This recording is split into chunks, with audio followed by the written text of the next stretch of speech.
Hi! అందరూ ఎలా ఉన్నారు? బాగున్నారా? ఏంటి కొంచెం వాయిస్ చేంజ్ అయిందనుకుంటున్నారా? నేనేం లేదండి. ఇప్పుడు ఈ మధ్య కాలంలో జనరల్‌గా అయితే ఇంతకుముందు సినిమాలు చూసేవాళ్ళం. లేకపోతే సీరియల్స్ చూసేవాళ్ళం. ఇప్పుడు యూట్యూబ్ చూస్తున్నాం. యూట్యూబ్ చూడటం వల్ల అక్కడ ఈ ఛానెల్ మార్చినప్పుడల్లా ఎవరో ఒకళ్ళు వస్తూ ఉంటారు ఇన్‌ఫ్లుయెన్సర్. వాళ్ళ మాటలు మాట్లాడటం. ఇప్పుడు ఎక్కువగా ఆయన అది 'వీఆర్ రాజా' అనుకుంటా. అతని వాయిస్ అనుకుంటా.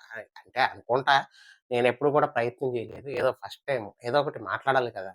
అతను చాలా మంచిగా మాట్లాడతాడు. అతను చాలా ఎక్కువగా ఇంగ్లీష్ వర్డ్స్ అవి యూజ్ చేస్తుంటాడు. ఫారినర్స్ గురించి చెప్తుంటాడు. మనమేమో ఇంగ్లీష్ చదువుకోలేదు. అంత నాలెడ్జ్ కూడా లేదు. ఏదో ఇమిటేషన్ చేస్తాం అంతే. ఆ వాయిస్ వచ్చిందా లేదా అనేది మీరు కామెంట్‌లో పెట్టండి. ఒకవేళ వస్తే వచ్చిద్ది. లేకపోతే రాదు. వచ్చినందువల్ల వచ్చే లాభం కానీ, రానందువల్ల వచ్చే నష్టం కానీ ఏం లేదు. ఏంటంటే, ఇప్పుడు నేను ఒక కొత్త ప్రయత్నం అనేది చేయాలి. నాన్ స్టాప్‌గా నేను ఎంతసేపు మాట్లాడగలుగుతాను అనేది చూడాలి. ఇప్పుడు అతనిలాగా నా దగ్గరైతే సబ్జెక్ట్ అయితే ఏమి లేదు. మనదంతా మిమిక్రీ సబ్జెక్ట్ కాబట్టి, మిమిక్రీ అది రీచ్ అయిందా? లేదా? అనేది మీరు కదా చెప్పాల్సింది. నేనెలా చెప్తా? నేనెలా చెప్తాను బాస్? మీరు చెప్పాలి. ఇట్లాగే ఇంకా చాలామంది మనకి ఇన్‌ఫ్లుయెన్సర్‌లు కనపడుతూ ఉంటారు. అంటే ఒక వాయిస్‌ని మనం కంటిన్యూగా అంటే ఎంతవరకు దానికి దగ్గరయ్యాం అనేది చూసుకుంటే, ఆ దగ్గరైంది ఇంకా మందం వస్తుందా? సన్నం చేయాలా? ఇంకా లావొస్తదా? బేసొస్తదా? ఇవన్నీ కూడా కొంచెం కొంచెం డెవలప్ చేసుకుంటూ వెళ్తే, మనం ఏదైతే అనుకున్నామో ఆ వాయిస్‌కి రీచ్ అవ్వడానికి అవకాశం ఉంటుంది. ఏం చేస్తాం చెప్పండి? ఆ!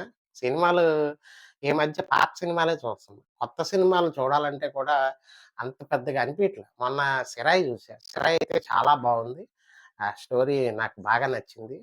అందులో అంటే కానిస్టేబుల్స్‌ని మామూలుగా పోలీసు వాళ్ళని చూస్తే భయపడుతుంటాం. కానీ ఆ సినిమా చూసిన తర్వాత పోలీసుల్లో కూడా మంచోళ్ళున్నారా అనిపిచ్చింది.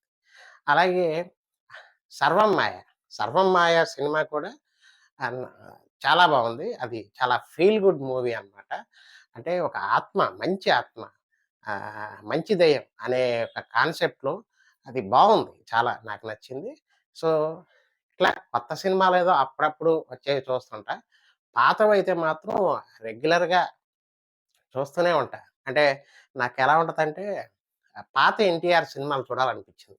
పాత 'ఎన్టీఆర్' సినిమాలనంగానే ఇంకా మధ్య మధ్యలో చూడటం ఎందుకులే అని స్టార్టింగ్ నుంచి మొదలుపెట్టా. 'మనదేశం' అది ఆల్రెడీ ఇంతకుముందు చూసా 'మనదేశం.' అందులో కొంచెం చిన్న పాత్ర ఉంటది. ఆ పక్కన పెడితే తర్వాత 'షావుకారు'. 'షావుకారు' సినిమా 'షావుకారు జానకి' గారు ఫస్ట్ సినిమా అన్నమాట. ఆ సినిమా కూడా బావుంది. చాలా బావుంది.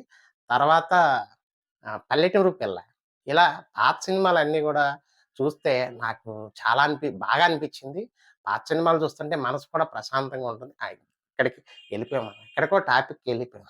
అంటే ఒక వాయిస్‌ని బేస్ చేసుకొని ఎంతవరకు ఎళ్ళొచ్చు. దానికి ఒక హద్దు, అదుపు అనేది ఏమి లేదనమాట. అంటే కొత్త వాయిస్‌లు ప్రయత్నం చేసేటప్పుడు కొంచెం అటు ఇటు పోతుంటాయి. మనమేం పెద్ద తోపులం కాదు కదా! ఆ! ట్రై, ట్రై చేస్తాం. వస్తే వస్తది లేకపోతే లేదు. ఇది వేరే ఇంకెవరికైనా వాయిస్‌కి రీచ్ అవుతే వారి వాయిస్ కూడా మనం వచ్చినట్టే కదా! ఎలాగైనా మంచిదే. ఏం లేదు. ఎక్కువగా యూట్యూబ్ చూడటం వల్ల ఈ జబ్బు అంటుకుంది. అందులో జనరల్‌గా అందరూ చూస్తుంటారు. కానీ మాకేంటంటే ఆ జబ్బుంది కాబట్టి ఈ వాయిస్ ఏంటి ఇలా ఉంది? ఇలా మాట్లాడుతున్నాడు అని మేము ప్రయత్నం చేస్తూ ఉంటాం. అది పోతే పోయింది, వస్తే వచ్చింది. ఏదో మీతో షేర్ చేసుకోవాలని నా అంటే మన సబ్‌స్క్రైబర్స్ కూడా ఎక్కువ మిమిక్రీ ఫ్యాన్స్ ఉన్నారు కాబట్టి వాళ్ళకి ఏదో కొంచెం ఆనందాన్ని ఇవ్వాలని లేతే బావుంటే బావుంటది. లేతే తిట్టుకుంటారు. ఏముంటది అందులో? ఓకే. ఉంటా మరి. ఆహ్, కరెక్ట్‌గా అంటే అటు ఇటు ఉంటదిలే. మిక్స్‌డ్‌గా ఉంటది. దగ్గరగా అయిందో లేదో అసలు మనకు తెలీదసలు. ఆ! ఓకే. ఆ!